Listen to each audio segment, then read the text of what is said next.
This is Jay and L with J&L Video Postcards. This week on J&L Video Postcards, we take a trip to the Cherry Blossom Festival, but not the one you're thinking of.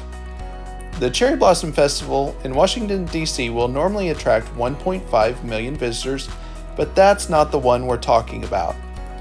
The Cherry Blossom Festival in Newark, New Jersey is a much less attended affair, attracting about 1% of what the nation's capital does at about 10,000 visitors per year. Brook Park has an estimated 5,200 Japanese cherry blossom trees that bloom in early to mid-April.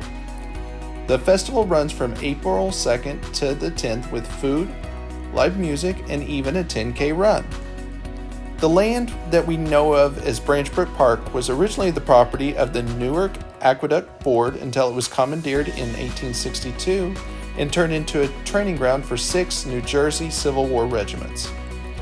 It wasn't until 1889 that the land first saw use as a park called Reservoir Park.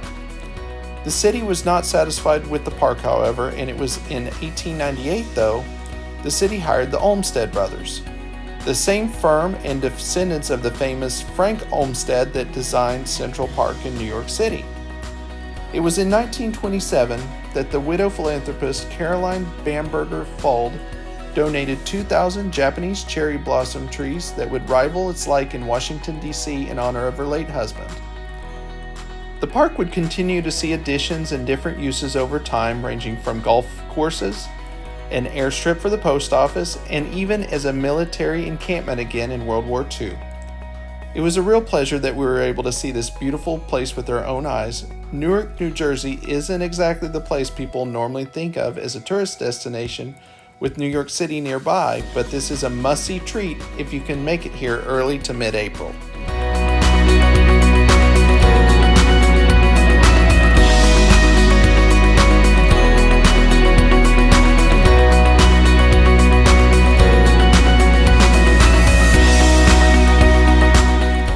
While we were in the neighborhood, we took a visit to the Cathedral Basilica of the Sacred Heart in Newark.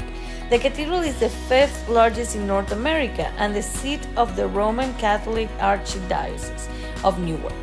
Construction began in 1899 but was not finished until 1954. Construction of the cathedral was plagued by architect feuds, changes in leadership, and other construction delays, but was finally dedicated in 1954 after 95 years of planning and building. The inside of the cathedral is awe-inspiring and captivating. Stained glass windows and statues are plentiful, giving one of the impression they are in a European city and not in Newark, New Jersey.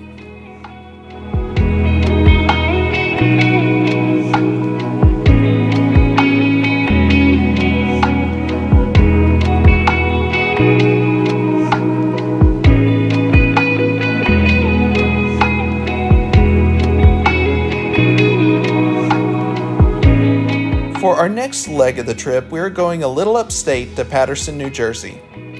Patterson was founded by Alexander Hamilton to be an industrial center for the budding republic. The idea was to harness the great falls of the Passaic River for manufacturing purposes. Patterson was also known as Silk City for its dominant role in the silk industry during the later half of the 19th century. 2022 Patterson, however, is mostly known for its Great Falls, which became a national park established by Congress in 2009.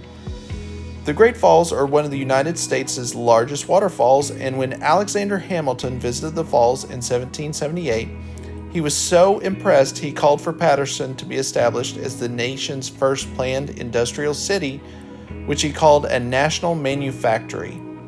None other than Pierre Charles L'Enfant, the designer of Washington, D.C., was commissioned to design the system of canals that would supply power for the water mills in the new town.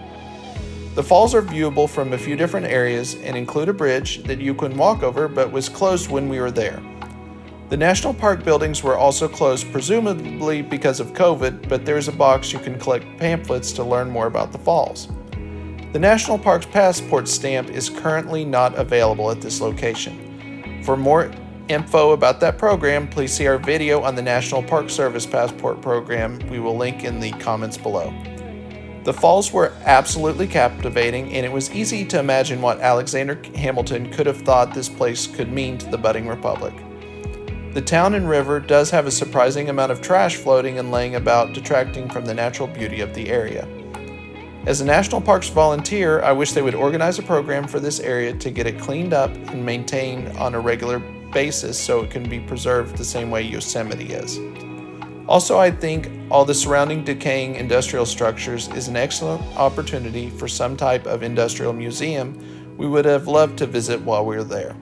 This National Historic Park is still relatively young, but there is so much opportunity here that we look forward to visiting again in 10 years' time in hopes that more is done to preserve the history of this hugely important area. On our way back into our home in New York City, we decided to stop at St. Paul's Church National Historic Site in Mount Vernon, New York. The site was regrettably closed, even though Google Maps said that it was open, but we were still able to view the outside. The church was established in 1665. The church you see now was constructed in 1764 to replace two previous wooden structures. The church was used as a military hospital after the Battle of Pel's Point in the American Revolutionary War. The church's bell was cast in London at the same foundry as the Liberty Bell and was buried on the church grounds at the orders of General George Washington in order to prevent its capture by British forces. The same bell hangs in the tower today. If you would like to visit the church while it's open, the hours are 9 to 5, Monday to Friday.